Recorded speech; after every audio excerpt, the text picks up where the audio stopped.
কোরআন শুধু ধর্মগ্রন্থই নয়, প্রাচুর্যপূর্ণ বিজ্ঞানের এক মহা উৎস, সাক্ষী বিজ্ঞানময় কোরআন। আজকে বিজ্ঞান এসেছে বিদায় বন্ধু কোরআন এসেছে বিদায় আজকে বিজ্ঞান এসেছে, আর বিজ্ঞান এসেছে বিদায় কিন্তু আজকের ডিজিটাল বাংলাদেশ, ডিজিটাল পৃথিবী হয়েছে। যেমনি চেমনি কথা বলা যাবে, যেমনি চেমনি সম্বোধন করা যাবে? কখনোই যাবে। আমাদেরকে নবীর সম্পর্কে, নবীর পরিবার সম্পর্কে আমাদেরকে অত্যন্ত সচেতন হতে হবে, ঠিক কিনা বলেন? ইন্নাল্লাযীনা ইউযুনাল্লাহা ওয়া রাসূলাহু লা'আনাহুমুল্লাহু ফিদ দুনিয়া ওয়াল আখিরাহ ওয়া আ'আদ্দা লাহুম আযাবান মুহিনা। যারা আল্লাহর হাবিবকে কষ্ট দেয়, আল্লাহ রাব্বুল আলামিন তাদের জন্য দুনিয়া এবং আখিরাতে তাদের জন্য অভিশপ্ত করে দিয়েছেন মর্মন্তুদ শাস্তি, ভয়ঙ্কর শাস্তি তাদের জন্য বরাদ্দ। এই জন্য আপনাদেরকে মনে রাখতে হবে, আল্লাহ বলেছেন মাইয়ুতি'র রাসূলা ফাকাদ আতাআল্লাহ, যেই ব্যক্তি রাসূলের নির্দেশ মান্য করলো সে যেন আল্লাহর নির্দেশ মান্য করলো। এখানে কি বোঝা যায়? নবীর মর্যাদা আছে না? হি হো অবিস দ্যাট ইজ অবিস আল্লাহ। আল্লাহ রাব্বুল আলামিন বলেছেন, সে বলুন, ইফ ইউ ডু লাভ আল্লাহ, যদি তোমরা আল্লাহকে ভালোবেসে থাকো, ফলো মি মুহাম্মদ সাল্লাল্লাহু আলাইহি ওয়াসাল্লাম, আল্লাহ উইল লাভ ইউ, আল্লাহ তোমাদেরকে ভালোবাসবে, এন্ড ফরগিভ ইউর সিনস, আল্লাহ ক্ষমা করে দিবে। সুবহানাল্লাহ, আরো জোরে। এগুলো কি এড়িয়ে যাওয়ার কোনো সুযোগ আছে? বন্ধুরে আমার, এবার আমি আপনাদেরকে নিয়ে একটু হাদিস শরীফের দিকে যেতে চাই। যাবেন? আমার সাথে থাকতে রাজি আছেননি? বন্ধুরা আমার, জাবির ইবনে আব্দুল্লাহ রাদিয়াল্লাহু তাআলা আনহু থেকে হাদিস বর্ণিত। হাদিস কানে এসেছে বুখারী শরীফের মধ্যে। বন্ধুরা আমার, আমার নবী একদিন ডেকে ডেকে বললেন, কাব ইবনে আশরাফকে হত্যা করার মতো কে আছো? বুখারীতে এসেছে, সিয়াসিত্তার অন্যতম গ্রন্থ হলো হাদিস গ্রন্থ বুখারী শরীফ। কাব ইবনে আশরাফকে হত্যা করার মতো কে আছো? মুহাম্মদ ইবনে মাসলামা দাঁড়িয়ে বললেন, আমি তাকে হত্যা করব। দাঁড়িয়ে গেলেন বন্ধু, কেননা তাকে হত্যা করতে হবে, সে আল্লাহ এবং আল্লাহর হাবিবকে কষ্ট দিয়েছে। কি দিয়েছে? আল্লাহ এবং আল্লাহর হাবিবকে কষ্ট দিয়েছেন। মুহাম্মদ ইবনে মাসলামা কি করলেন?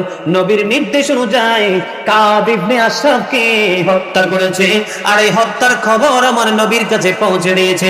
তার মানে এখান থেকে বোঝা যায় কোনোভাবেই কিন্তু নবীকে কষ্ট দেওয়া যাবে না।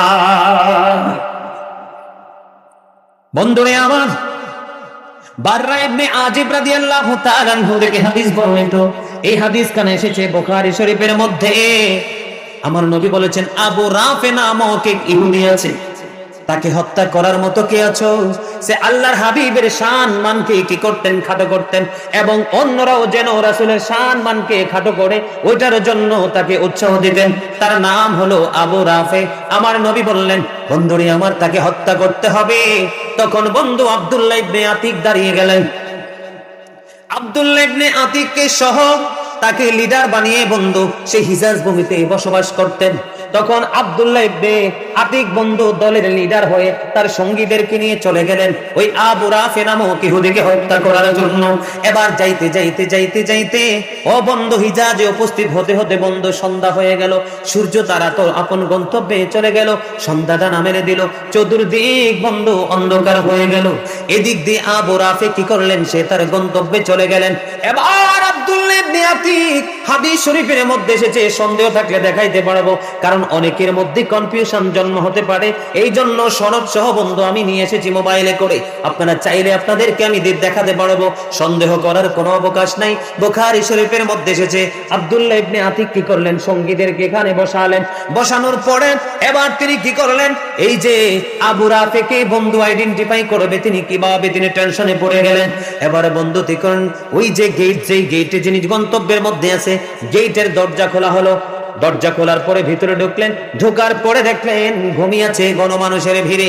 এবার তিনি কি করলেন? আবু রাফে নামে যখন ডাক দিলেন, ডাক দেওয়ার পরে এবার আবু রাফে নামও কি অতি উত্তর দিল, কে আমাকে ডাক দিয়েছে? এবার আব্দুল্লাহ ইবনে আতিক কি করলেন? ওই যে আবু রাফে তিনি সিদ্ধান্ত করলেন, তখন তিনি তলোয়ার হাতে নিয়ে ওই আবু রাফেকে হত্যা করলেন। জোরে জোরে সুবহানাল্লাহ। বন্ধু, ইমানটাকে অত্যন্ত স্ট্রং রাখতে হবে। এমন কিছু নবীদের, নবীকে ভালোবাসা, নবীকে সম্মান করা আমরা মুসলমান হিসাবে আমাদের জন্য ফরজ। কি নবীর সম্মান, নবীর ইজ্জতের চাদর ধরে আঘাত করা, এটা আমাদের জন্য বন্ধু কুফরি। এই জন্য আমি আপনাদেরকে এলাট করার জন্য বলছি, যে যাই বলুক, যে যেমনি বলুক, আমরা কখনোই তার কথা কর্ণপাত করব না। আমরা বিবেক বিবেচনা করে কর্ণপাত করব, ঠিক কিনা বলা? বন্ধুরে আমার, বুখারী শরীফের মধ্যে আরেকটা হাদিস এসেছেন, হযরত আনাস রাদিয়াল্লাহু তাআলা আনহু থেকে হাদিস কানা বর্ণিত। বন্ধুরে আমার, এক খ্রিস্টান কি করলেন? ইসলাম গ্রহণ করলেন। ইসলাম গ্রহণ করার পরে সূরা বাকারা তিনি তেলাওয়াত করলেন, সূরা আলে ইমরান তিনি তেলাওয়াত করলেন। নবীর ওহী লেখার দায়িত্ব তিনি পাইলেন। ওহী লেখার দায়িত্ব যখন পাইল, বন্ধু, ওহী লিখতে লিখতে লিখতে লিখতে হঠাৎ করে তিনি আবার একদিন তার ধর্মে ফিরে গেল। নাউজুবিল্লাহ। প্রথম কি হলো? ঈমান আনলো। কি আনলো? তারপরে সূরা বাকারাও পড়লো, সূরা আলে ইমরানও পড়লো। পড়ার পরে এবার তিনি কি করলেন? আবার তার ধর্মে ফিরে গেলেন। এবার গিয়ে কি বলে জানেন? কোচ্ছা রটনা করে। ওই যে আমাদের দেশে অনেক মানুষ আছে নবীকে আমাদের মতো বলে, এই হাদিস শরীফটার দিকে নজর দিলেই বুঝতে পারবে, চক্ষু মুখ করে যাবে। বন্ধু, তার কাজ ছিল কি জানেন? সে বলেছে নবী মুহাম্মদ কিছুই জানতো না, আমি যেইটুকু লিখি দিতাম সেইটুকুই শুধু জানতো। জোরে জোরে বলেন না নাউজুবিল্লাহ।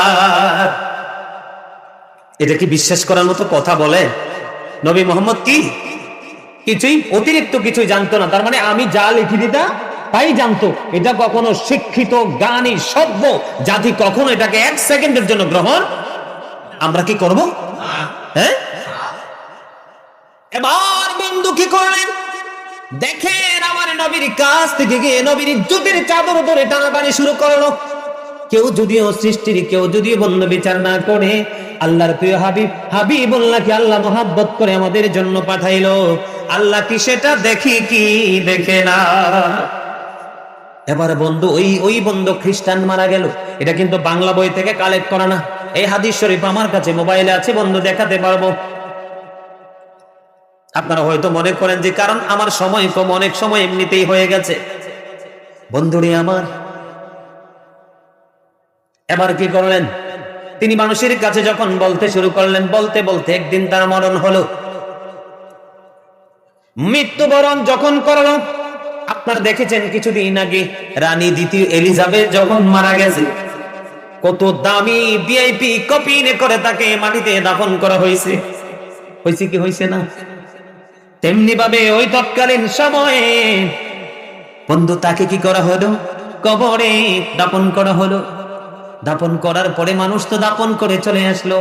সকালবেলা ঘুম থেকে ওঠার পরে বন্ধু যেখানে তাকে মাটির নিচে পোদা হয়েছে, ওখানে যাইয়া দেখে মাটি তাকে মাটির ভিতর থেকে বের করে বাইরে ফেলে রেখেছে। জোরে জোরে বলেন না নাউজুবিল্লাহ। একবার বলেন আলহামদুলিল্লাহ। আমি খুশি হয়েছি, আপনারা খুশি হয়েছেন কিনা জানি না। আমার নবীর সাথে যেমন বেয়াদবি করছে তেমন সাজাটাও ঠিক কিনা বলেন? এবার ওই খ্রিস্টানরা তারা মনে মনে বলতেছে এটা নিশ্চয়ই মুহাম্মদের কাজ। আবার তারা কি করলো? আরো বেশি গভীর খনন করে তাকে আবার মাটির মধ্যে পুঁতে রাখলো। আবার পরের দিন সকালে গিয়ে দেখে বন্ধু মাটির উপরে তাকে ফেলে রেখেছে। তারা বলতেছে নিশ্চয়ই মুহাম্মদের কাজ, মুহাম্মদের লোকেদের কাজ। কিন্তু নবী কি দেখছে? তার কাছে আসে গেছে, জানে বন্ধু দেখেনি। এবার কি করলেন? তৃতীয় দিন আরো গভীর খনন করে তার লাশটা মাটির মধ্যে রেখে দিল। আবার পরে গিয়ে দেখে আবার মাটি তার লাশটা বন্ধু বাইরে ফেলে রেখেছে।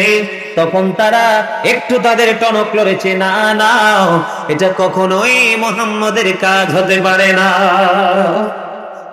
কি বুঝলেন? কথা বলেন। এখানে কি শিখার, আমাদের ইমানকে স্ট্রং করার অনেক কিছু আছে না? কথা বলেন না কেন? আছে না নাই? আমেরিকার গবেষক মাইকেল এইচ হার্ট তিনি কি বলেছে জানেন? তিনি বলেছেন the 100 ranking of the most influential person in the history. আওয়াজ তুলে বলেন সুবহানাল্লাহ।